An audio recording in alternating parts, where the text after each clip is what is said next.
Boa tarde a todos. Muito bom tê-los aqui de forma presencial. Hoje a gente está fazendo essa coletiva exclusivamente presencial e a gente conseguiu trazer praticamente todos os veículos aqui, isso é bem legal. Tanto que muitos de vocês falaram até que não se encontravam na rua e hoje tiveram essa oportunidade. A gente aqui com essa coletiva de imprensa, que são anúncios do programa habitacional Pode Entrar. E para dar início, o prefeito da cidade de São Paulo, Ricardo Nunes.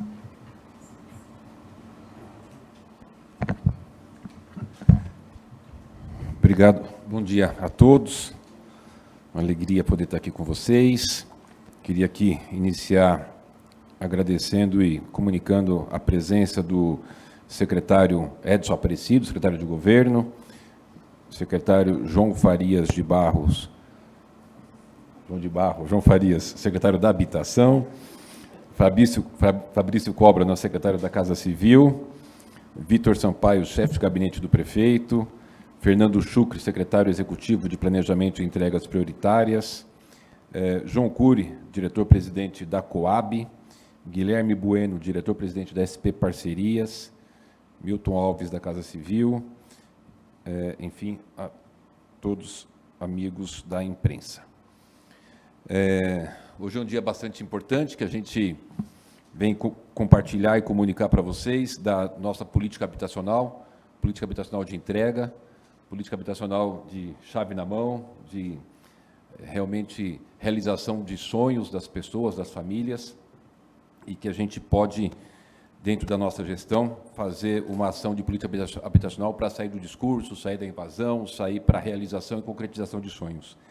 Queria, antes, passar para vocês um cenário geral das questões habitacionais da gestão e, em seguida, vou falar qual foi o resultado dessa primeira etapa do programa Pode Entrar Aquisição, que é essa nova modalidade habitacional, do novo marco legal da política habitacional da cidade de São Paulo, que é fazer a aquisição de imóveis da iniciativa privada.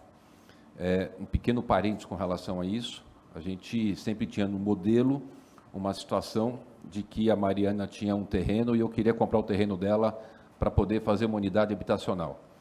E eu avaliava, a prefeitura, em supostamente R$1 milhão. A Mariana falava, não, meu terreno vale 2. E a gente ficava discutindo na justiça um ano para poder desapropriar um terreno. Aí depois eu ia fazer o projeto, lançava o edital, o tribunal parava, o segundo colocado entrava com recurso, enfim, uma luta mais de um ano. Conseguia fazer o projeto, ia licitar a obra, mesmo processo. Então, a gente demorava muito tempo. Hoje, quando a gente faz o lançamento de um edital dando quais são as características e os valores que a prefeitura quer adquirir do privado, a gente, como a gente fez agora, lançamos o edital para aquisição de 45 mil unidades habitacionais, sendo 40 mil em projetos ou em construção e 5 mil unidades prontas para o privado nos ofertar os seus imóveis. Nós conseguimos liberar, lançamos em julho do ano passado esse edital, o Tribunal de Contas parou e, em dezembro, liberou uma parte desse edital, que foi as 40 mil unidades em projeto. As 5 mil unidades prontas ainda se encontram paralisadas no Tribunal de Contas, que a gente aguarda a liberação para dar continuidade. Das 40 mil unidades em projeto, nós tivemos do privado uma oferta de 104 mil unidades habitacionais, o que já demonstra um grande sucesso. Dessas 104 mil unidades ofertadas, para as 40 mil unidades em projetos ou em construção, nós fizemos o trabalho de selecionar aquelas de maior interesse, inclusive para a municipalidade, atendendo o edital. E nós chegamos no número das 40 mil, importante que eu já vou dizer, mas antes queria passar um cenário de como é que está hoje a questão da política habitacional da Prefeitura de São Paulo. Nós já entregamos, nesses meses de janeiro de 2021 até agora, a chave na mão das pessoas para 5.962 famílias. Chave na mão, casa entregue, as pessoas morando com dignidade. Encontram-se em obras, nesse momento, na cidade de São Paulo, 15.533 unidades habitacionais, neste momento, encontram-se em obras na cidade de São Paulo. Contratados, nós já estamos com projetos contratados, obras contratadas para iniciarem a construção, a quantidade de 28.849 unidades habitacionais já contratados. Isso, nós chegamos a uma somatória de 50.344 unidades entre entregues, entre as que estão em obras e as que estão já contratadas.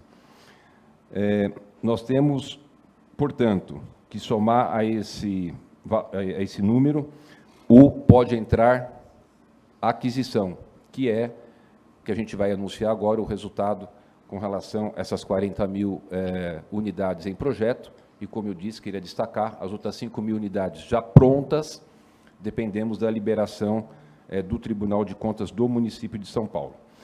Desse chamamento das 40.000 unidades para aquisição em projetos, a Secretaria da Habitação, SEAB, selecionou 38.870 unidades. Por que das 40.000, com oferta de 104.000, SEAB selecionou 31.870, por conta de atendimento ao edital, de que alguns não foram selecionados porque não preencheram corretamente o formulário ou que não estavam dentro dos critérios, que depois o secretário João Faria vai poder detalhar melhor para vocês. O que era importante a gente poder explicar? Quem serão os beneficiários desse programa habitacional do Pode Entrar Aquisição? Prioridade, quem está no auxílio aluguel. Hoje, a cidade de São Paulo tem aproximadamente 22.000 famílias no auxílio aluguel e que tem um valor de dispêndio da Prefeitura de São Paulo em torno de 110 milhões de reais por ano com auxílio aluguel. Essas famílias que estão no auxílio aluguel serão as prioridades, portanto, a cidade vai caminhar para poder não ter mais famílias no auxílio aluguel, né, evidentemente as que estão até agora, porque a gente está no processo contínuo de fazer remoção de famílias que estão em área de risco, principalmente área de risco R4, lembrando que a gente tem hoje 11.790 famílias que estão em área de risco R4 e, portanto, a cidade de São Paulo terá todas as condições de poder dar uma solução para essa questão, seja fazendo obras de infraestrutura que vai deixar aquela área de ser uma área de risco R4, ou fazer a remoção das famílias, seja indenizando, ou seja ingressando no auxílio aluguel. Qual será o valor mínimo da prestação das unidades habitacionais? R$ 150. Então, vamos supor que a gente tem uma família no auxílio aluguel que tenha uma renda de R$ 500, hipoteticamente, e vai pagar R$ 150. De regra geral, o que ele pagará para as unidades habitacionais será o valor de teto de 15% da sua renda familiar. Portanto, numa parcela máxima de R$ 594, porque o teto será 3 salários mínimos. É uma ação muito importante, que a gente vai dar todas as condições para as famílias poderem ter sua habitação, sem que haja uma parcela que ele não possa suportar. Lembrando que as parcelas, o Alfredo me destacava aqui, que não terá juros, sem juros, e pode ser até 30 anos sem juros, totalmente subsidiado pela Prefeitura de São Paulo. Quando a gente chega nesses dados que eu passei para vocês, entre as unidades habitacionais entregues, que estão em obras e que estão já contratadas, somando-se as unidades que a gente acabou de selecionar, as 38.870, mais as 5.000 unidades prontas que nós iremos adquirir, nós chegamos ao número da gestão de 94.214 unidades habitacionais. é o maior programa habitacional da história da cidade de São Paulo. Mas, mesmo assim, nós ainda não estamos satisfeitos e eu estou assinando hoje um autorizo para que a Secretaria da Habitação faça o chamamento para aquisição de mais 20 mil unidades habitacionais. Nós vamos superar, e em muito, mais de 100 mil unidades habitacionais entre as entregues, as que estão em obras e as que estão contratadas. Queria também lembrar que de todo esse número ainda não está computado uma série de outras ações de políticas habitacionais, como, por exemplo, as áreas de R4, que nós estamos fazendo as remoções e estamos fazendo a indenização em recurso de uma lei, projeto que a gente mandou para a Câmara no ano passado e foi aprovado, que nos autoriza a quem está em área de risco, a Prefeitura aposta, mesmo que seja uma área pública municipal, nós tínhamos o impedimento de fazer a indenização em valor, podíamos ofertar só o auxílio aluguel. Nós, numa ação arrojada de política pública habitacional, temos uma nova lei que autoriza a Prefeitura a fazer a indenização em valor daquele imóvel. Vou pegar um exemplo aqui concreto, que é o córrego do Antonico, na comunidade de Paraisópolis, onde em novembro ou dezembro de 2021, num sábado ou num domingo, não lembro se foi sábado ou foi no domingo, sábado? Foi em novembro. Então, não foi dezembro, não foi domingo, foi novembro e foi sábado. Às 22 horas, nós recebemos a notícia de que algumas casas construídas em cima do córrego do Antonico, literalmente construídas em cima do córrego do Antonico, haviam desmoronado. Todos nós fomos para lá, inclusive uma pessoa soterrada, e iniciamos ali um processo de remoção daquelas famílias e de fazer a revitalização e reurbanização do entorno do córrego do Antonico. Nós já temos, lá são 1.200 famílias, só para dar um exemplo, 1.200 famílias, onde todas serão removidas com indenização dos seus imóveis, o que facilita que a gente faça esse convencimento e deixe essas pessoas amparadas para que elas possam fazer uma aquisição de outra, de uma unidade habitacional em um local com segurança e assim removendo essas famílias dessa área de altíssimo risco, que é exatamente em cima do córrego do Antonico. Nós já removemos quantas, João, até agora? Aproximadamente 450 famílias já foram removidas, as casas já demolidas e já encontram-se em obras no córrego do Antonico para revitalização. Enfim, essa é uma pequena introdução que eu queria colocar para vocês. O secretário João Farias fará aqui um informe das unidades que foram selecionadas e que, por região e por valores, mas reafirmar aqui o nosso compromisso de uma política habitacional arrojada, a maior da cidade, numa cidade que cresceu de uma forma bastante desordenada, sem planejamento, e que a gente tem muitos desafios, mas a gente tem uma equipe comprometida, capaz e de entrega. Portanto, a gente vai para uma política habitacional verdadeira, né, sem invasões de propriedades privadas e realmente realizando o sonho para as pessoas. Secretário. Obrigado, prefeito. Bom dia a todos.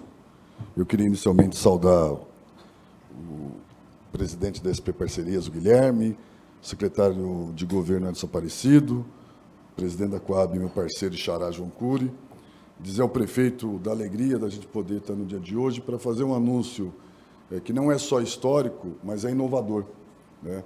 A Prefeitura de São Paulo, através do programa Pode Entrar, teve a ousadia de inovar na forma de produção de unidade habitacional na cidade, de maneira que surpreendeu a todos, até porque era algo novo, né? Nunca ocorreu no Brasil nenhuma ação de modalidade onde o poder público tivesse a possibilidade de adquirir direto da iniciativa privada unidades habitacionais para ofertar para o cadastro municipal de pessoas que aguardam uma unidade habitacional. Até então, no Brasil, esse procedimento se dava da forma tradicional, onde a prefeitura tinha que adquirir o terreno, depois ela tinha que licitar o projeto executivo, depois ela tinha que aguardar a aprovação desse projeto na Secretaria de Licenciamento, depois tinha que licitar a obra para contratar a construtora, para depois você iniciar a obra e contando aí pelo menos 18 meses sem nenhuma intercorrência para essa obra ser entregue.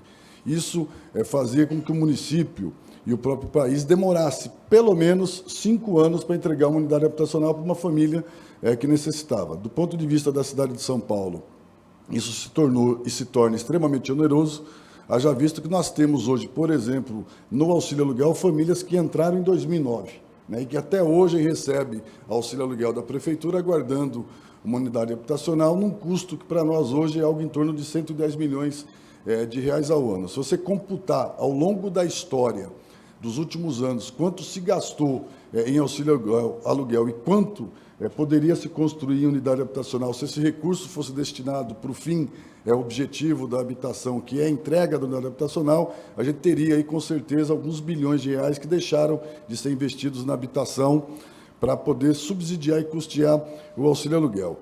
Com essa inovação, a Prefeitura de São Paulo, além de dar um exemplo para o Brasil, ela cria uma modalidade que, além de garantir a unidade habitacional para a população que não tem acesso ao crédito, porque é esse efetivamente o cliente da prefeitura, né, vamos dizer assim, a pessoa que não consegue fazer um financiamento, que tem dificuldade em provar a sua renda formal, né, que não tem renda formal, que não consegue acessar o crédito no banco, hoje tem a possibilidade, através do Programa PAL, de entrar a financiar com a própria Coab, mesmo não tendo os requisitos oficiais que se exigiriam para que ela tivesse um financiamento bancário.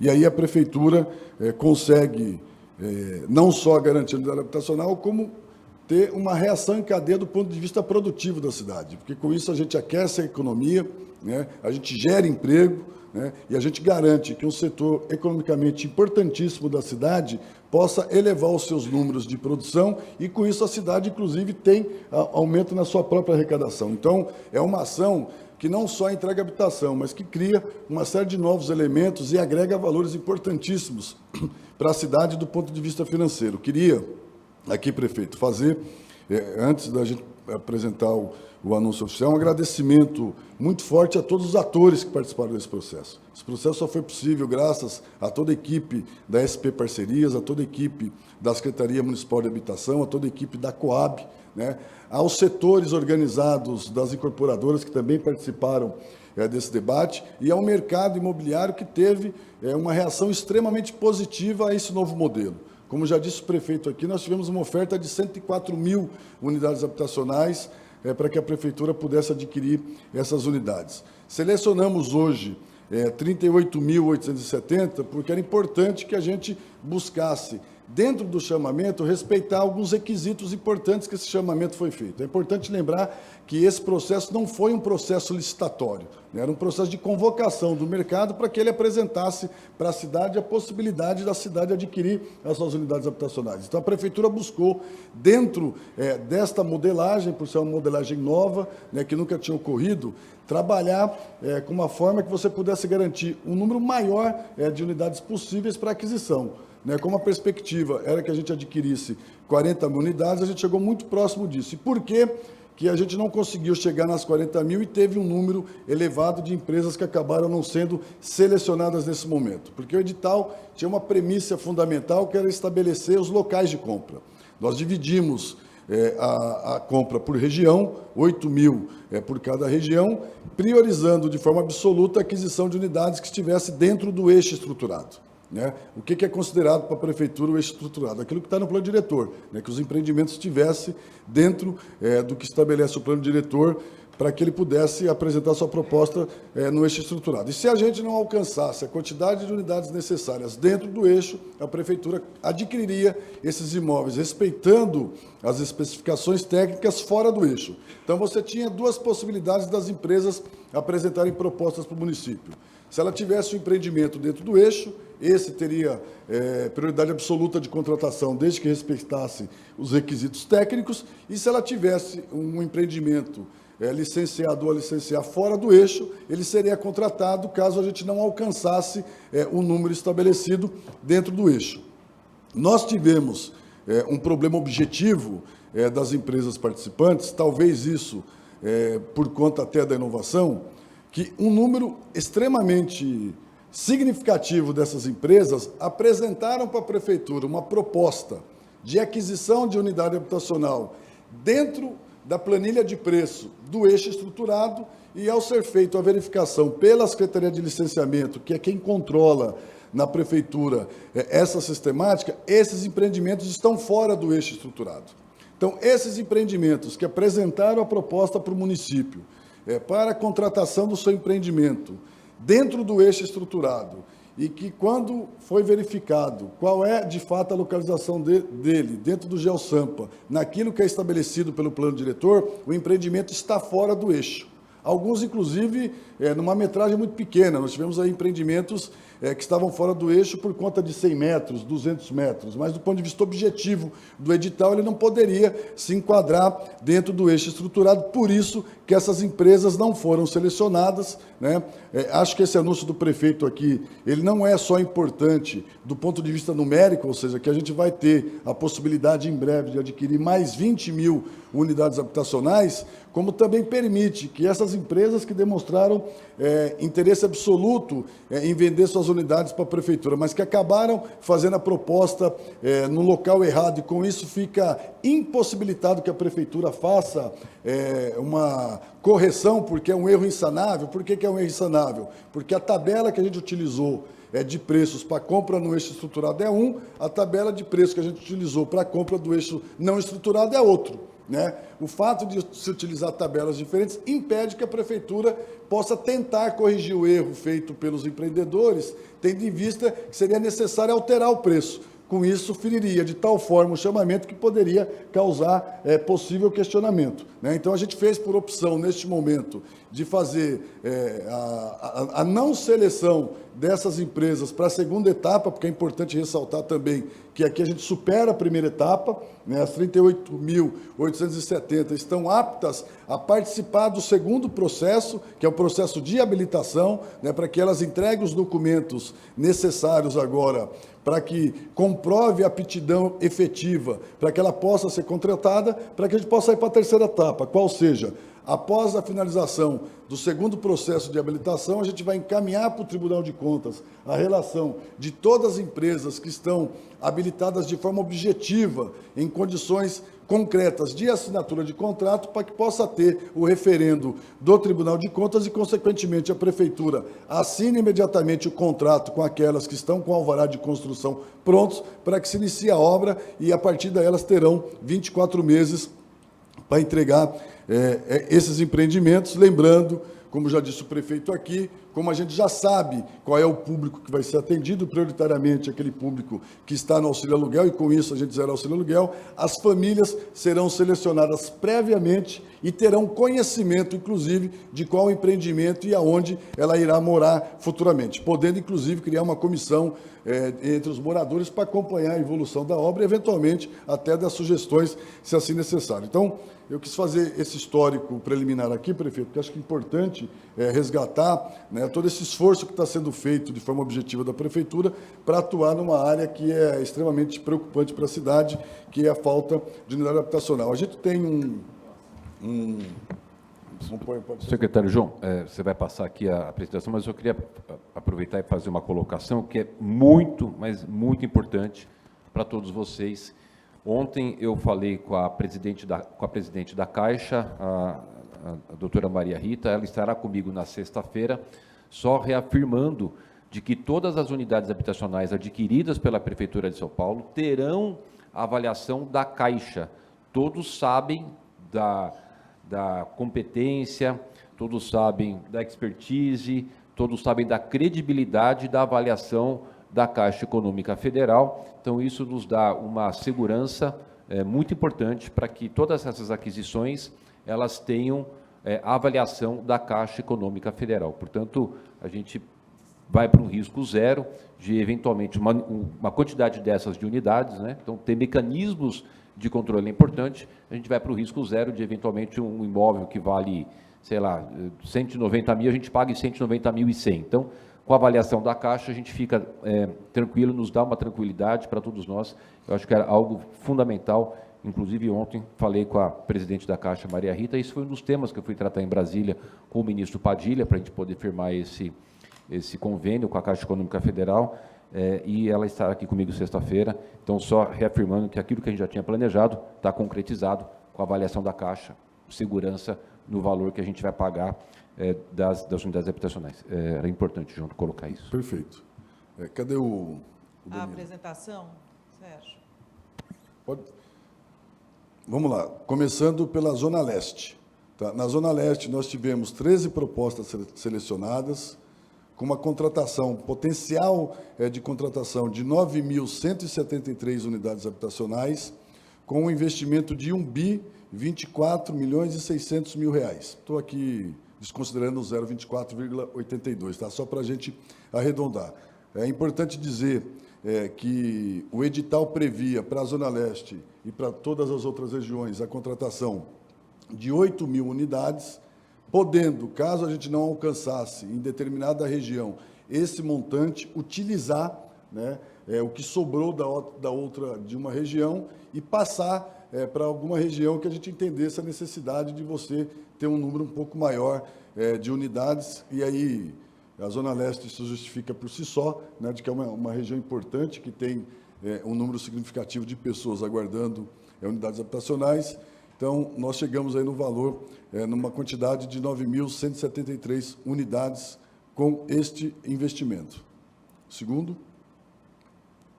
aqui a gente precisa fazer uma correção, porque quando foi feita a planilha, ela foi feita levando em consideração o que a gente utilizou no centro. O lote 2 do centro, nós tivemos a apresentação, a seleção de apenas 1.017 unidades na região central, né? Então, a gente teve um número que já se esperava, até por conta das características da região central, bem abaixo das 8.000 que poderiam ser selecionadas e contratadas no centro. Aqui está dizendo em 7.739, porque nós utilizamos a sobra do centro para dividir para as outras regiões, né? Então, tem regiões, como apresentada já da Zona Leste, que está adquirindo uma parte do que seria comprado no centro para ser comprada na Zona Leste. Na hora que a nossa equipe fez a planilha, ela computou as unidades como se fosse do centro, mas, na verdade, no centro, as propostas que foram selecionadas nesse momento totalizam apenas 1.017 unidades, né? E o valor total do investimento está considerando as unidades que migraram para os outros lotes, como migrou aqui para a Zona Leste, também migrou para as outras regiões. Essa correção é importante para a gente não fazer confusão. Pode ir para o lote 3. Zona Norte, foram 15 propostas selecionadas, nós temos um potencial lá de contratação de 7.702 unidades, com um investimento de 1.447.209. Lote 4, Zona Oeste, foram 22 propostas selecionadas, o potencial de 8.074 unidades, num investimento de 1.679.933. Lote 5, Zona Sul, né, foi um total de 6.182 unidades selecionadas, com potencial de investimento de 1.219.317, totalizando, neste primeiro momento, com este chamamento, né, um potencial de 70 propostas selecionadas, com a possibilidade de aquisição de 38.870, com investimento total de 6.035.924.199,62. Essas são as empresas que agora podem, de forma objetiva, passar para o segundo estágio. Amanhã sai a publicação no Diário Oficial com a relação de todas as empresas, o valor de todas as unidades por empreendimento, né, o total de custo para a prefeitura de cada empreendimento. Nós abrimos 5 dias de prazo de recurso para aquelas que participaram e que, eventualmente, entendam que tiveram algum prejuízo do ponto de vista da avaliação, para que a gente possa, eventualmente, avaliar esses recursos. Comitantemente a isso, as empresas selecionadas imediatamente vão ser convocadas a entregar os documentos necessários para a segunda fase, para que a gente possa encerrar a segunda fase e, com isso, encaminhar a lista das pré-contratadas para o Tribunal de Contas, para, a partir daí, a Prefeitura encerrar o processo, assinando os contratos e dando início de ordem de serviço para as obras, e junto com isso, possivelmente, a gente já vai estar com esse novo chamamento nas ruas, porque o prefeito determinou que o chamamento seja publicado o mais rápido possível. Então, acho que é isso, e aí, prefeito, fica aí vocês decidirem qual vai ser a continuidade.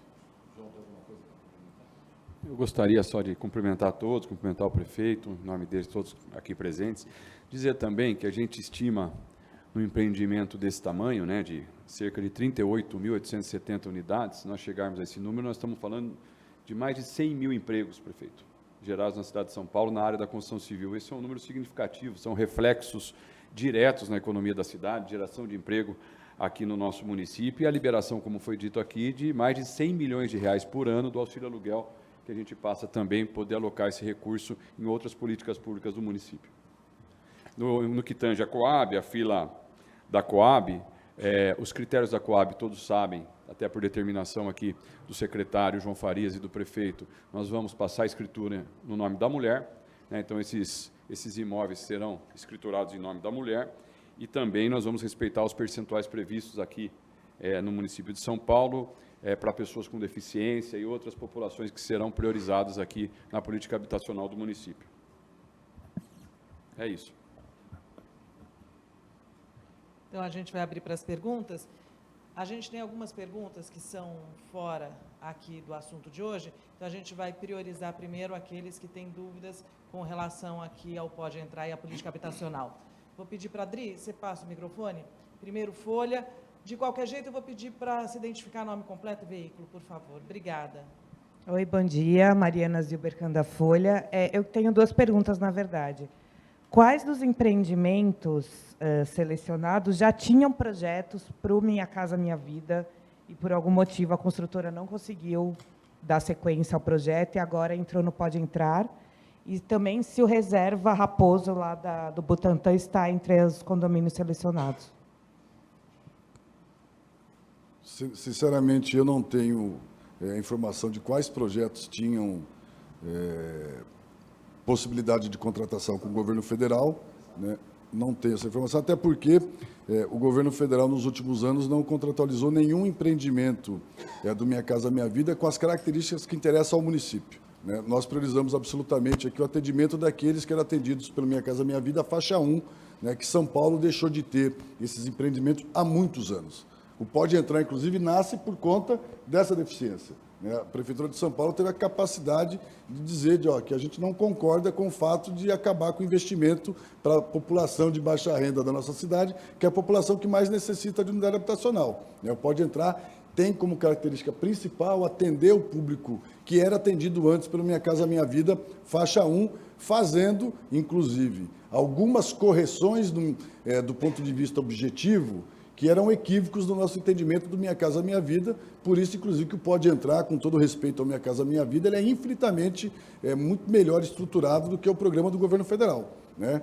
A gente brinca, inclusive, que o governo Lula podia aproveitar a experiência de São Paulo para fazer com que o Minha Casa Minha Vida se tornasse muito mais atrativo. Esperamos que ele use, né? A gente não tem nenhum problema que ele use. Em relação ao empreendimento Raposão, sim, ele entrou nesse processo de primeira seleção, tendo em vista que ele respeita todos os critérios estabelecidos por nós para a contratação. Agora, é importante lembrar que ele, assim como todos os demais que estão selecionados, ainda dependem de novas avaliações nesse segundo estágio do edital, que vai ser feito pela Comissão de Licitação da Secretaria da Habitação, com participação de SP Parcerias, com participação dos técnicos da Coab e posterior avaliação final do Tribunal de Contas. Ok. Agora a Globo. Thiago, só também se apresenta. Vamos lá. Olá, gente, bom dia. Thiago Scheuer, da TV Globo. Uma pergunta sobre essas unidades habitacionais, quantas se serão, né, e quantas serão destinadas a famílias que estão em situação de rua aqui na cidade de São Paulo, e como é que vai ser feita essa divisão, se isso existir? Não. Pessoa em situação de rua, eu respondo. Tiago, é muito importante a sua pergunta. Eu recebi aqui semana passada o padre Júlio Lancelotti, a gente discutiu sobre esse tema. A questão da fila habitacional, ela segue todo um critério. Nós temos 186 mil pessoas na fila da Coab, existe essa questão dessas famílias que estavam em área de risco e que foram removidas e, portanto, estão no auxílio aluguel, as 22 mil. As pessoas em situação de rua, se elas estiverem na fila habitacional, elas seguirão. O que a gente não pode fazer é furar a fila habitacional, até porque seria injusto e a gente estaria, inclusive, descumprindo uma questão legal. Para as pessoas em situação de rua, nós fizemos a alocação de 3.500 vagas de hotéis, com café da manhã, almoço, café da tarde, jantar, priorizando famílias e idosos. Nós estamos ampliando em muito os nossos centros de acolhimento. Pegamos 6 prédios da antiga Fundação Casa, já inauguramos 3 que passaram a ser local para acolhimento de famílias, com toda a estrutura física reestruturada e tendo lá todo o auxílio de assistente social, psicólogo, cursos profissionalizantes, também café da manhã, almoço, café da tarde, jantar. Além disso, o programa da Vila Reencontro, que são unidades habitacionais de 18 metros quadrados, com todo mobiliado, com banheiro, com cozinha, com dignidade das pessoas poderem ter o seu chuveiro, a sua torneira, o seu vaso, né? Então, a gente tem feito ações bastante contundentes com relação a essa questão de atendimento às pessoas em situação de rua. Agora, as unidades habitacionais, elas não podem sofrer nenhum tipo de situação que seja o chamado fura-fila, né? A gente tem pessoas que estão numas casinhas muito simples lá, pagando o seu aluguel, ou que estão na fila da habitacional. Então, é uma política pública diferenciada, que não deixaremos de atender, obviamente, tá? Mas as pessoas, por exemplo, quando elas vão para a Vila Reencontro, elas são cadastradas lá na fila da Coab, as pessoas que estão em situação de rua podem se cadastrar na fila da Coab, mas é uma pergunta muito importante, porque a gente precisa seguir um critério com relação à questão desse atendimento. O que a gente tem priorizado na questão da fila, com relação a unidades habitacionais, como eu te disse, 186 mil pessoas. Temos dado algumas prioridades, como, por exemplo, a gente estratificou as mulheres vítimas de violência com medidas protetivas, que a gente já fez a entrega de centenas, mais de 1.000 cartas de crédito, que inclusive não está computado aqui nesse dado que eu dei para vocês. Nós temos um total de 6 mil mulheres que estão em avaliação para poder receber as suas cartas de crédito. Tem a questão das pessoas com deficiência e qual que é o outro critério? De mulheres, né? Que são os critérios. Mulheres de violência, arrimo de família, idoso, pessoas com deficiências. Então, existe todo um critério com portarias publicadas com relação a isso. Então, pessoas em situação de rua, pode ser que elas estejam nessa lista se elas estiverem na fila habitacional, ou se elas estiverem, por exemplo, no auxílio aluguel. Elas não são excluídas, elas podem estar, mas não é o critério para as pessoas que estão em situação de rua fazer a colocação nessas unidades habitacionais por estarem em situação de rua, mas sim por estarem na fila habitacional. Tá. Só para complementar a informação do prefeito, né, além de tudo isso que o prefeito já citou aqui, de ações objetivas para o atendimento da população de rua, nós também temos, dentro do Pode Entrar, o programa de locação social, que já é uma realidade na cidade de São Paulo. O secretário Chucre, que já foi secretário da Habitação, inclusive, foi responsável por um programa pioneiro na cidade, que é o Asdrubal do Nascimento, que é um prédio aqui no centro, né, de locação social destinado exclusivamente para a Pop Rua, né? E a Secretaria de Habitação, em diálogo com o secretário de Governo, está em estudo alguns prédios do centro que devem receber requalificação, devem ter o retrofit, que já são prédios de propriedade da Coab, poderem estar sendo destinados para locação social e, eventualmente, atender os moradores de rua. Um exemplo objetivo, né, o prédio conhecido, ficou famoso, infelizmente, por conta de uma tragédia, que é o Wilton Paz, né? Nós estamos recebendo o projeto executivo do novo prédio que será construído lá, possivelmente aí no próximo mês, para abrir a licitação para a contratação da empresa que vai construir lá, e possivelmente o Wilton Paz vai ser colocado no programa de locação social para atender a população de rua também. Então, além de tudo isso que o prefeito já citou aqui, tem também o programa de locação social para atender os moradores de rua na cidade de São Paulo. Agência Estado, por favor. Bom dia, prefeito, secretários. Aqui é o Circe Bonaté, Agência Estado. Tenho 3 perguntas, mas são bem objetivas. Qual foi o valor médio das unidades selecionadas para a segunda fase? A segunda pergunta é qual o tempo estimado da segunda fase até o início das contratações? E terceiro, em relação ao chamamento dessas mais 20 mil unidades, quando vem esse edital e qual vai ser o valor investido? Eu não fiz a conta exata do valor médio, mas pelas propostas ele vai ficar em torno de R$200 mil, né? Nós temos uma variação de preço conforme a região, né? E isso é possível ver na própria apresentação, que essa variação de preço se dá por cada região. Mas, no primeiro olhar nosso, né, sem fazer a média exata, está claro de que nós vamos ter aí uma média, no máximo, a R$200 mil, e aqui é importante lembrar o que o prefeito disse, porque isso é fundamental, né?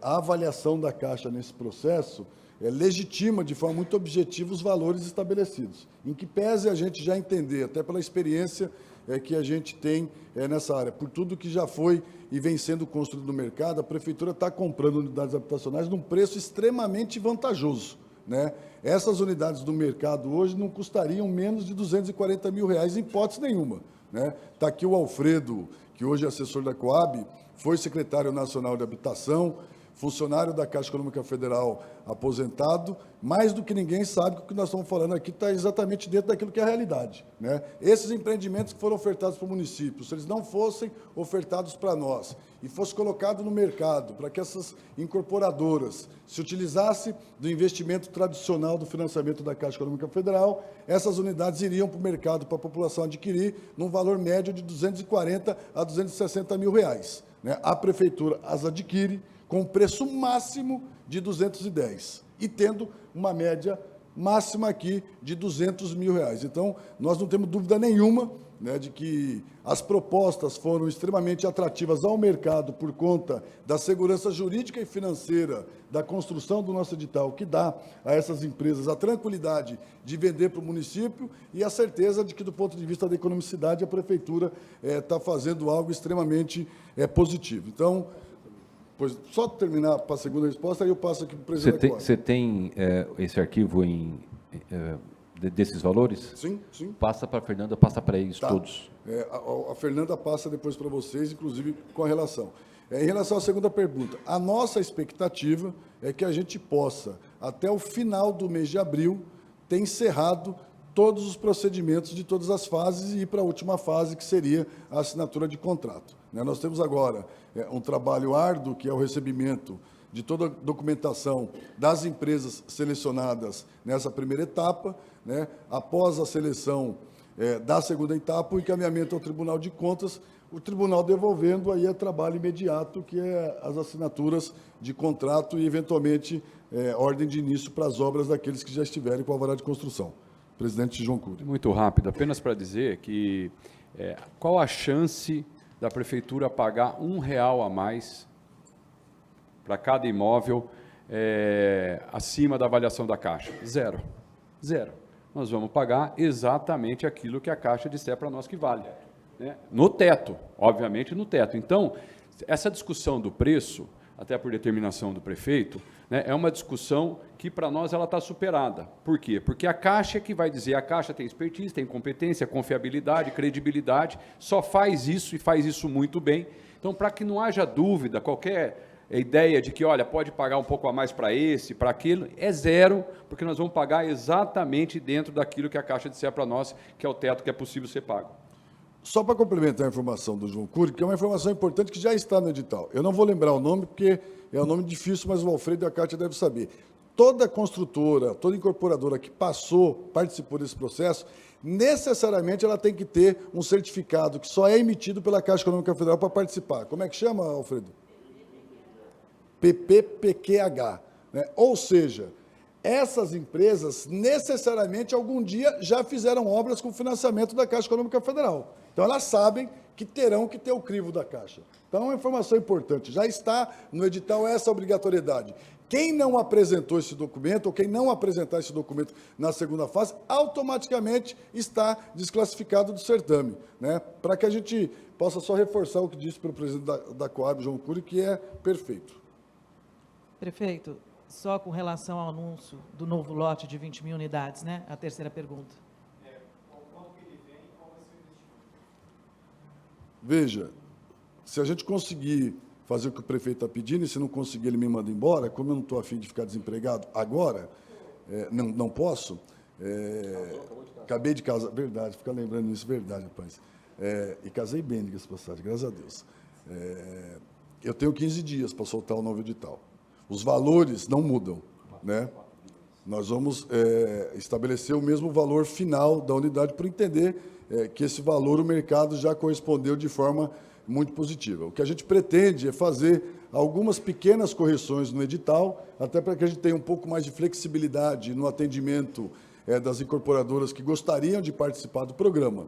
Como a gente já tem uma base, ou seja, agora não é algo novo, porque o novo foi esse, deu um trabalhão danado, né? A Mariana, Kátia e companhia perderam bons dias de sono por conta disso, né? A gente vai ter uma agilidade maior, né? Então, estamos trabalhando aí que no prazo de 15 a 20 dias a gente possa estar soltando já um novo chamamento. O prefeito fez a conta aqui, é um investimento algo em torno de 4,5 bi, é isso, prefeito? É isso, de 4 bilhões.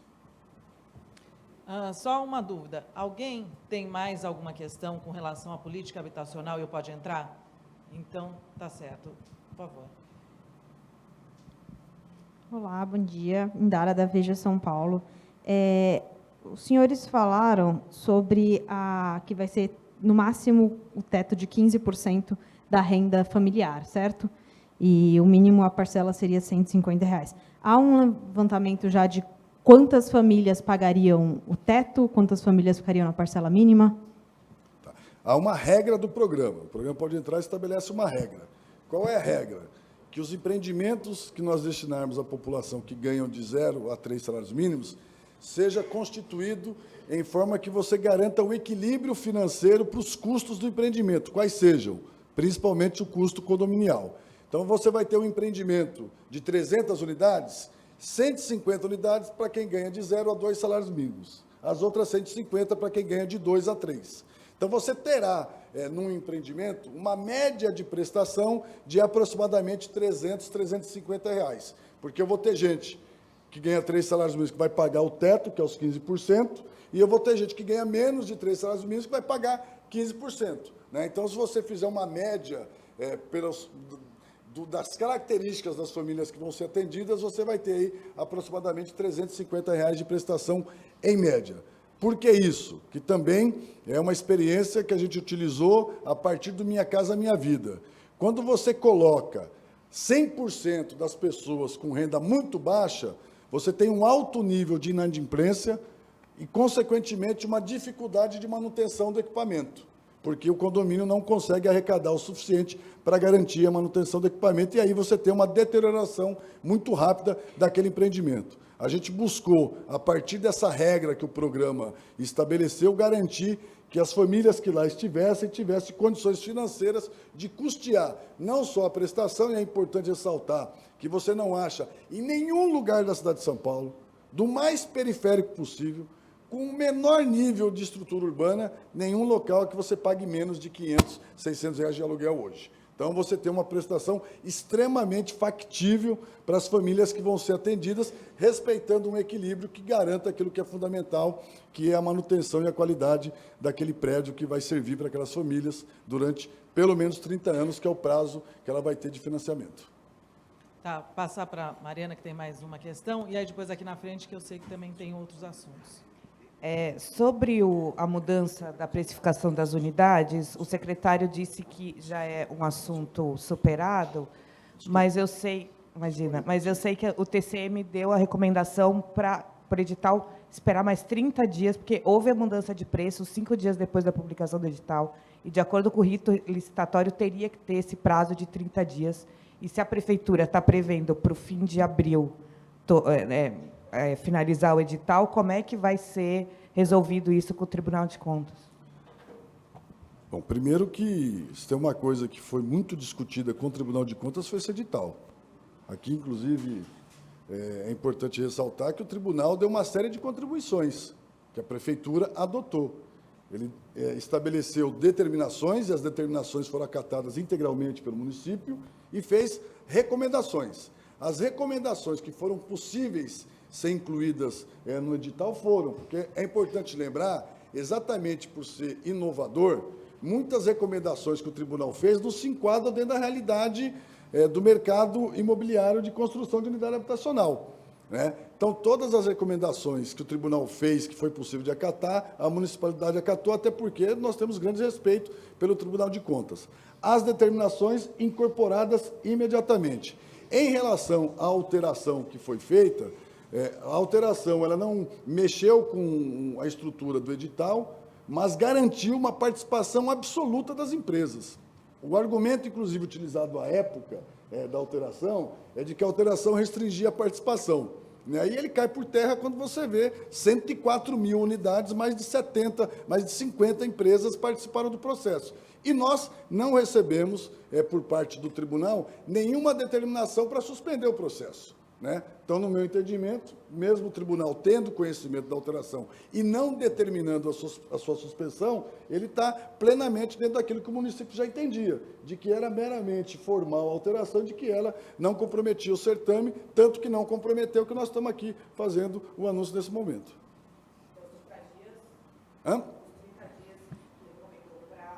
Não teve nenhuma recomendação após a mudança para que se desse os 30 dias. Tanto é que o tribunal não tomou nenhuma atitude em relação ao edital. Se, de fato, isso fosse algo objetivo e insanável, o tribunal poderia, e não fez, ter solicitado a suspensão. Permitiu que o certame continuasse de forma objetiva e aguarda, né, o passo final que envolve o tribunal, que é o encaminhamento para ele da lista daquelas empresas que foram selecionadas. Mas, Mariana, me permita fazer uma complementação do que o secretário João Farias colocou. Acho que a gente sempre, às vezes, acaba invertendo um pouco aquilo que é do interesse público, né? Às vezes se apegando em alguma interpretação. Acho que é fundamental o que a gente precisa ver, nós como gestores públicos, vocês como pessoas de imprensa, a sociedade, qual que é o objetivo que se busca alcançar. O objetivo que se busca alcançar é fazer um programa habitacional eficiente de entrega de chaves. A gente vê, está aqui na porta da prefeitura, um movimento de pessoas de Santos, da Zona Leste, da Zona Norte, de outros municípios, outros estados, fazendo uma alegação com relação a uma questão de política habitacional numa área de mananciais. Eu acho que essas famílias que estão aqui, elas gostariam muito, como a gente vai ter aqui muitas, e talvez muitas delas serão beneficiadas, efetivamente com a entrega da chave. Não tem nada mais lindo do que você ir numa entrega de unidade habitacional e ver no olho das pessoas um sonho sendo realizado. O que a gente colocou como regra, e isso é importante, eu queria deixar muito destacado para vocês, é a avaliação da Caixa Econômica Federal. A minha grande preocupação, do Guilherme, do Edson, do João Farias, do João Cury, de todos nós, do Chucre, de todos nós, é de que a gente faça a aquisição pelo valor correto, que a gente tenha risco zero de pagar por uma unidade habitacional aquilo que ele que vale mais do que ele é, né? Que a gente pague mais do que ele vale, que a gente precisa ser correto. Então, por isso, a avaliação da Caixa Econômica Federal, acho que é algo que nos dá muita tranquilidade para todos nós, né? Não só para mim como prefeito, mas para todos nós, de que aquela unidade habitacional...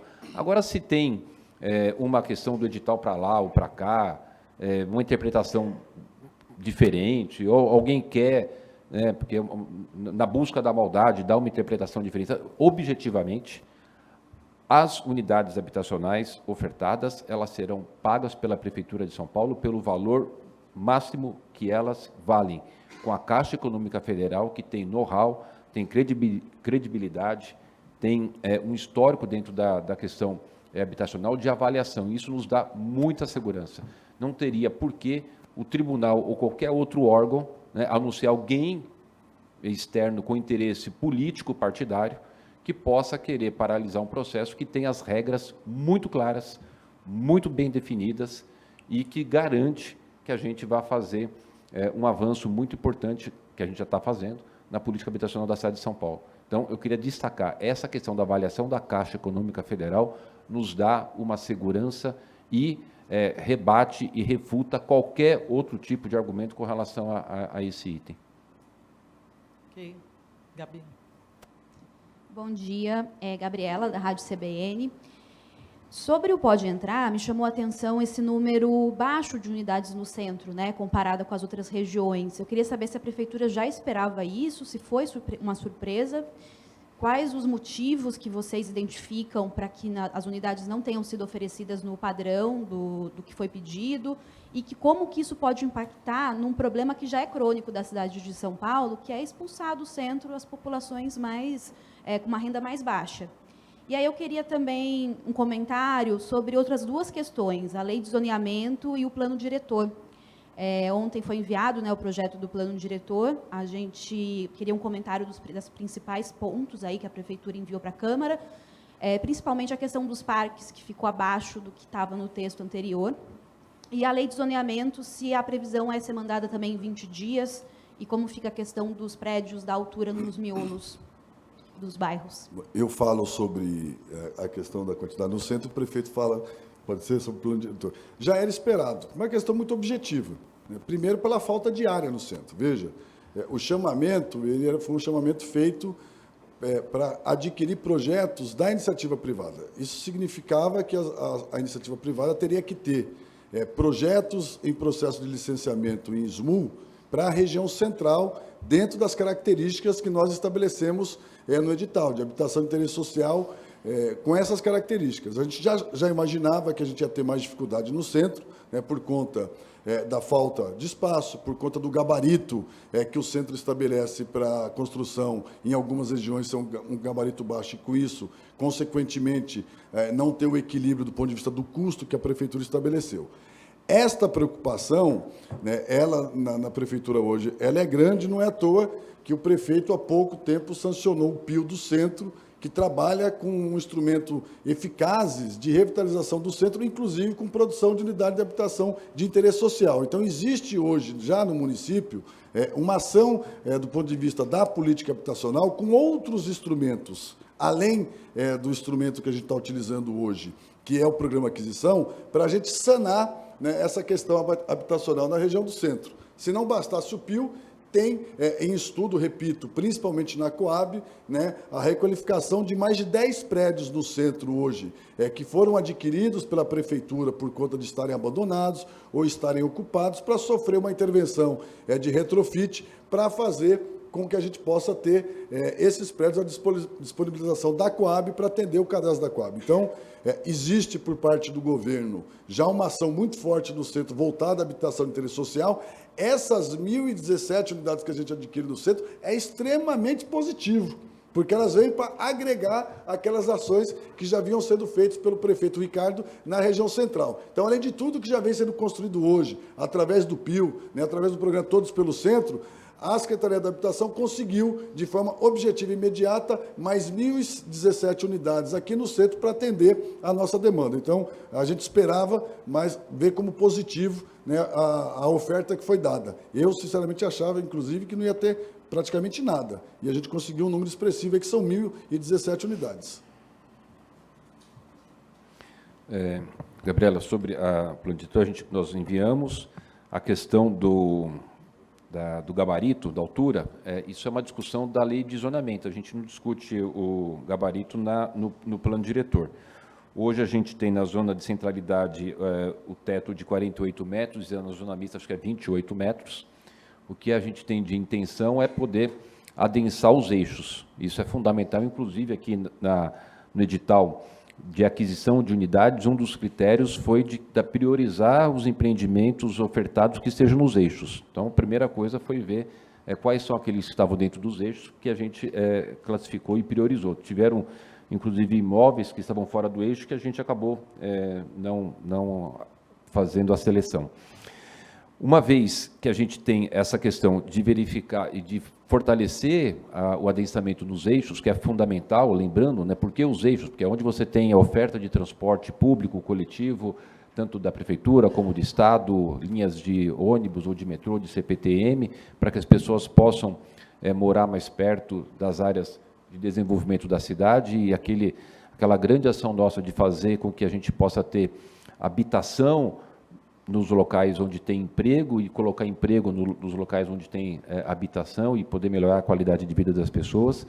foi o que a gente buscou fazer na revisão do plano diretor, além de fazer esse grande desafio com relação à questão das políticas habitacionais. Nós fortalecemos bastante a questão de poder incentivar as HIS, tanto 1 como o HIS 2, sem cobrança de outorga, aumentar a cota de solidariedade de 10% para 20%, que amplia a oferta de HIS 1 e HIS 2, ou seja, um conjunto de ações que a gente está fortalecendo as políticas habitacionais nessas áreas.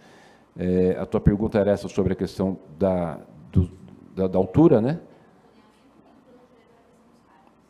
Tá.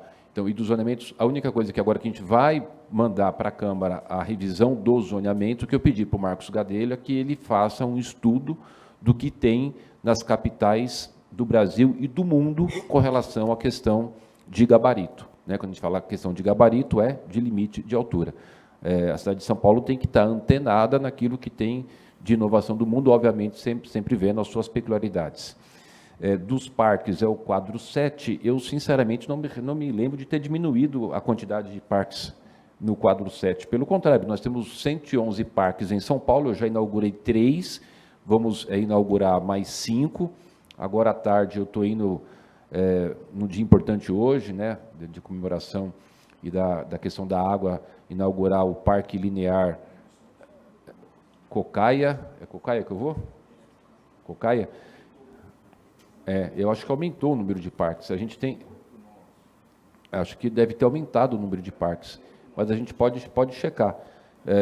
Inclusive, a gente tem aí... Eu estou com uma DUP na minha mesa lá para desapropriar muitas áreas da cidade para fazer áreas de preservação. Nós temos 48,14% da cidade que é de cobertura vegetal. A gente tem uma meta de manter a cidade com bastante áreas de cobertura vegetal. Vamos chegar agora, até o final do mês, em 300 jardins de chuva, né? Jardim de chuva, lembrando aquelas áreas que são cimentadas, concretadas, a gente tira o concreto, tira o cimento, aprofunda 1,5 metro, põe brita e faz um jardim em cima para que a gente possa ter mais áreas permeáveis. Enfim, o que nós temos feito é uma grande ação com relação às questões ambientais. Tanto é que a gente vai ter aí agora, dia 25, no sábado, dia 25, é sábado ou é domingo? Sábado, né? Sábado, a Fórmula E, e dentre as ações da Fórmula E, né, a gente vamos apresentar lá muitas políticas públicas da Prefeitura na questão de ambiental, com ônibus elétricos, e fortalecendo essa questão aí de poder ter uma cidade mais harmoniosa e com um meio ambiente melhor para todos nós.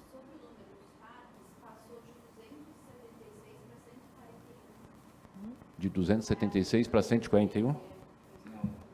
Foi vinculado uma matéria que traz um número de 243 errada. Nós estamos, inclusive, fazendo ampliação de 13 novos parques, porque a gente, inclusive, faz uma diferenciação entre parque implantado e parque em desenvolvimento. Mas de implantação são 13 novos parques. Então, a gente não reduz. Tá? Eu quero mais parques, eu adoro parques.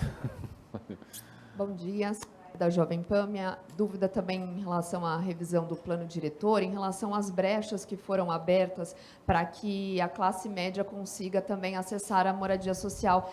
Queria entender quais os benefícios, porque também dessa mudança, o secretário João Farias falou um pouco também a relação da preocupação do alto nível de inadimplência. Queria entender se essa é uma preocupação, portanto, por isso essa brecha. Obrigada.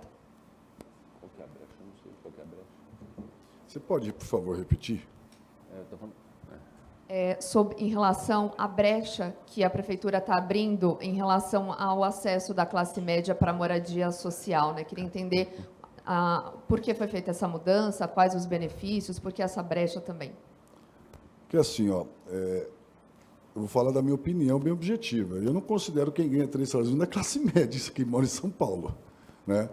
Para mim, uma família que ganha 3 salários mínimos e mora em São Paulo, ela está bem longe de ser classe média. Renda familiar, importante destacar. Nós estamos falando aqui de renda familiar, né? O prefeito fez uma correção importante. O programa atende a família que ganha até 3 salários mínimos. Eu estou dizendo que uma família hoje que ganha R$ 3.900, ela tem, pelo menos, de aluguel hoje, morando na periferia de São Paulo, um custo de R$ 1.000. Aí já sobrou R$ 2.900, né? Aí ela tem que pagar água, ela tem que pagar luz, ela tem que comprar o mercado, ela tem que pagar transporte coletivo. Essa família ser considerada de classe média, nós vamos ter gente, então, que ganha 2 salários mínimos, tem que ser considerado classe média baixa. Para nós, quem ganha até 3 salários mínimos é a família de baixa renda, que era a característica objetiva do programa Minha Casa Minha Vida. Minha Casa Minha Vida, quando nasceu, ele nasceu para atender famílias que ganhavam até 3 salários mínimos. Ele agora mudou, na minha opinião, de forma equivocada, para atender quem ganha até 2, do faixa 1, né? E aí ele automaticamente tira um monte de família, por exemplo, da cidade de São Paulo, do programa, e o Pode Entrar manteve aquilo que a gente entende na origem, né? De que quem ganha até 3 salários mínimos são pessoas que não teriam capacidade de financiamento junto à Caixa Econômica Federal para adquirir uma unidade habitacional. Né? Então, não existe da parte da Prefeitura a intenção de atender a classe média com esta modalidade, mas existe por parte da Prefeitura a possibilidade, sim, de atender, por exemplo, setores importantes produtivos, e nós estamos em diálogo com o prefeito sobre isso, utilizando um instrumento importante que o Pode Entrar tem, que a Coab pode utilizar, que é a carta de crédito, por exemplo, para o funcionalismo público, para os professores, para profissionais que trabalham na região central, onde a gente possa estimular, através de uma carta de crédito que contribui com ele, para ele adquirir uma unidade habitacional, para morar nas proximidades. Esse é um debate que vem sendo feito hoje entre SEAB e Coab e o prefeito. Esse, sim, né, é um incentivo e estímulo para famílias que se enquadrariam na classe média hoje, mas que ainda têm dificuldade, por exemplo, de dar uma entrada para comprar uma unidade habitacional. A carta de crédito da Prefeitura, que o Pode Entrar, prevê essa modalidade, pode, por exemplo, entrar com a carta de crédito como subsídio de entrada, e a família faz o financiamento. Com isso, a gente pode, por exemplo, atender setores que ganham entre 3 a 6 salários mínimos, mas que não conseguem adquirir uma unidade habitacional. Isso é discutido entre nós, possivelmente o prefeito deve, muito em breve, fazer um anúncio sobre isso. Para nós, quem ganha até 3 salários mínimos não é classe média, é baixa renda, se enquadra na faixa 1 do Pode Entrar. Lucas Josino. Bom dia, bom dia. Mas ele te respondeu? Pode ser? Hã? É? Tá. Consegui esclarecer. Bom dia. Prefeito, desculpa mudar o assunto, precisava falar sobre... Bom dia.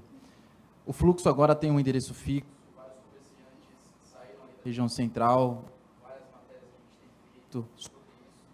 O senhor considera que as medidas tomadas nos últimos meses regrediram em relação a agora? E quais serão as ações daqui para frente? Não, Lucas, eu acho que não regrediram. A gente, evidentemente, é um problema, como você conhece bem, de 30 anos. Eu tenho procurado mostrar para vocês, jornalistas, que a gente precisa fazer uma leitura ampla desse processo, do que a gente tem hoje de cenário, que a gente tinha há 1 ano atrás, há 2 anos atrás, há 5 anos atrás. E se a gente fizer, e a gente tiver a mente aberta para essa questão que machuca todos nós, é muito fácil, né? Outro dia eu tomei a liberdade de mandar um WhatsApp para a Mariana. É muito fácil a gente poder ver que o problema existe, mas o problema ele está diminuindo do que era no passado e que a tendência é que a gente vá resolver essa situação por definitivo num tempo médio. Quando você tinha, em 2016, tinha 4 mil usuários e a gente tinha cenas terríveis das pessoas saqueando, dando tiro, né? Às vezes parece que a gente passa por uma amnésia e esquece que aquilo acontecia. Hoje a gente tem aproximadamente 1.000 pessoas lá e tem uma série de ações que a gente está desenvolvendo junto com o governo do Estado, que evidentemente um novo governo tem o seu tempo de implantação, como, por exemplo, a questão do hub, a questão das 200 pessoas que vão ser adicionadas nas atividades de abordagem. A Prefeitura está ampliando os seus centros de atendimento a essas pessoas que têm esse problema do crack.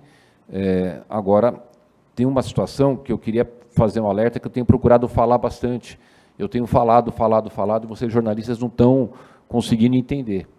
O estudo da Unifesp mostra que 53% das pessoas que lá estão hoje estão há mais de 5 anos e que 37% estão há mais de 10 anos.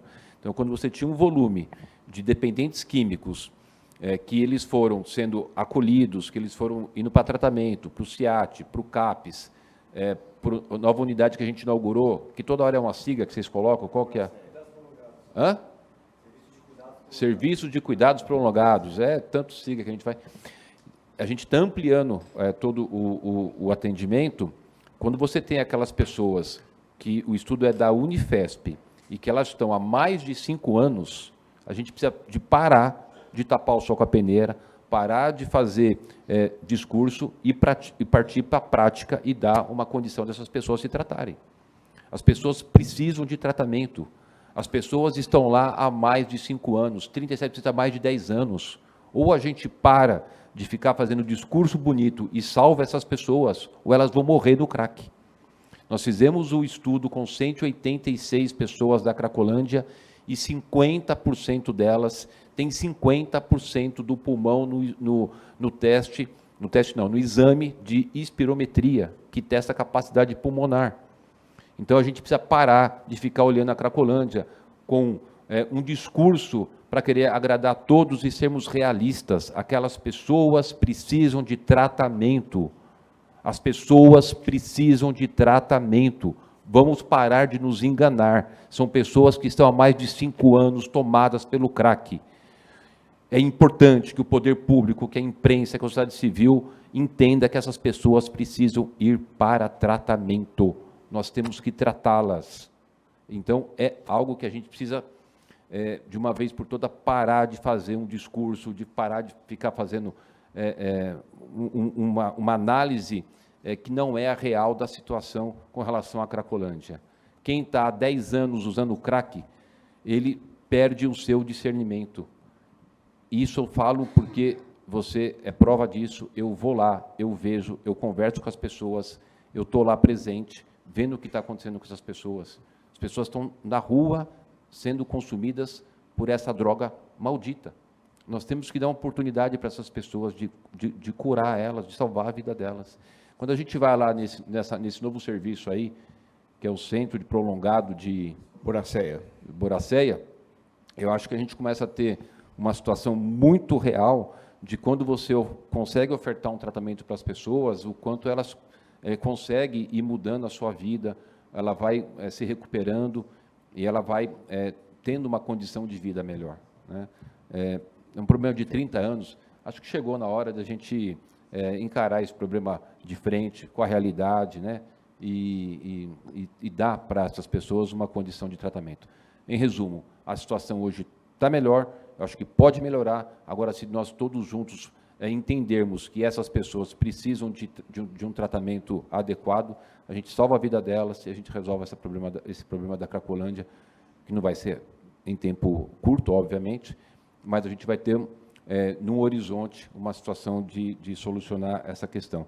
O que a gente tem observado, os relatórios que eu tenho recebido, não houve nenhum tipo de regresso nessa questão. O que tem é isso que eu queria voltar a destacar. Nós chegamos agora num público que é um público mais difícil de lidar por conta do tempo que eles estão na Cracolândia, né? Então, aqueles que estavam com menos tempo de uso da droga, foi conseguido o convencimento para que eles pudessem ir para o tratamento, ou que eles pudessem voltar a uma vida normal e deixar essa droga. A população que está agora, eu já falei, eu não quero ser repetitivo, mas até vocês entenderem, 53%, se não me engano, acho que 53% ou 57%, estão há mais de 5 anos na Cracolândia, 37% estão há mais de 10 anos na Cracolândia. Esse dado, a gente precisa tratar esse dado como um dado que vai refletir nas nossas ações de políticas públicas. É importante que a Prefeitura e o Governo do Estado estão determinados a que a gente possa fazer o enfrentamento dessa situação e ofertar o tratamento para eles e fazer o investimento necessário para poder salvar a vida das pessoas. Mas esse dado, desse volume de pessoas que ficaram, esses 1.000 pessoas que lá estão, são pessoas, na sua grande maioria, que estão há muitos anos no consumo do crack. Prefeito, desculpa, antes do secretário, e como convencer essas pessoas que estão há mais de 5 anos para um tratamento, prefeito? Não, primeiro, Lucas, é o seguinte, nós temos feito reuniões semanais das duas equipes do Governo do Estado e da Prefeitura, tanto no sentido de buscar ampliar o atendimento a essa população, porque o viés todo tem sido, você sabe, a questão de saúde. Esse sempre é a principal abordagem que tem sido feita naqueles usuários, naquela população que está na região da Cracolândia. Depois, a ampliação do trabalho de abordagem, o Estado já iniciou a contratação de 250 novos profissionais para ampliar a abordagem daquela população. Só ao final disso é que nós temos uma ação que se reveste uma ação mais de segurança. Todo o novo pacote da operação delegada que o prefeito assinou com o governador do estado, que são 1.200 novas vagas, todas elas serão concentradas exatamente nessa área central aqui da cidade.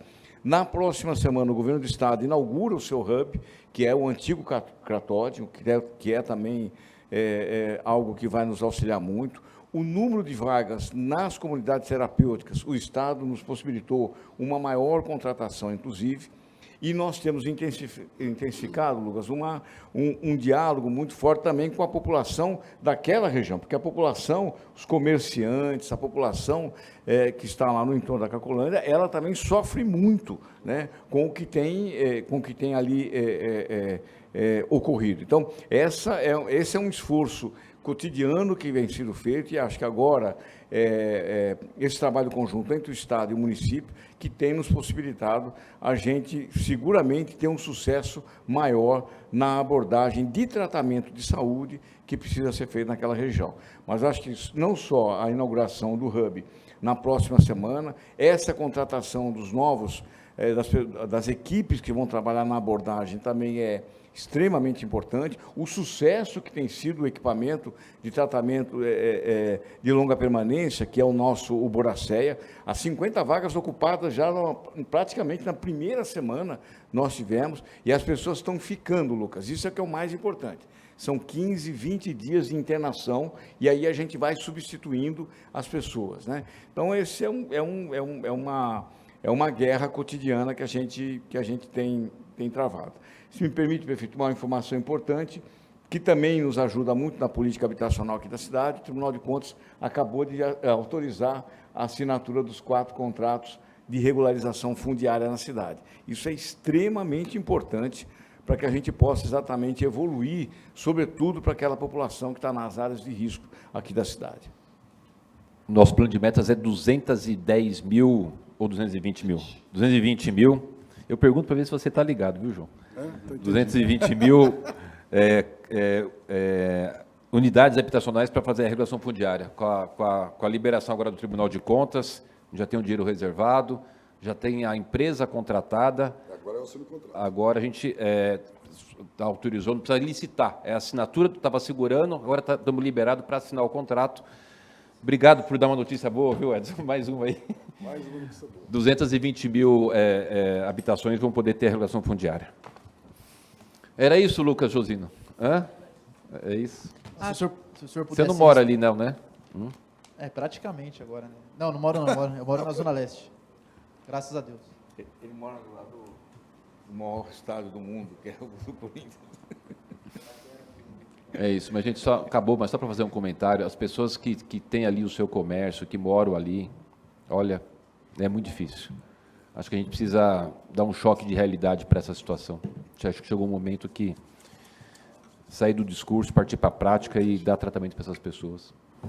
Acho que todas as dúvidas aqui já foram sanadas, do Pode Entrar, política habitacional, e também das outras dúvidas, né?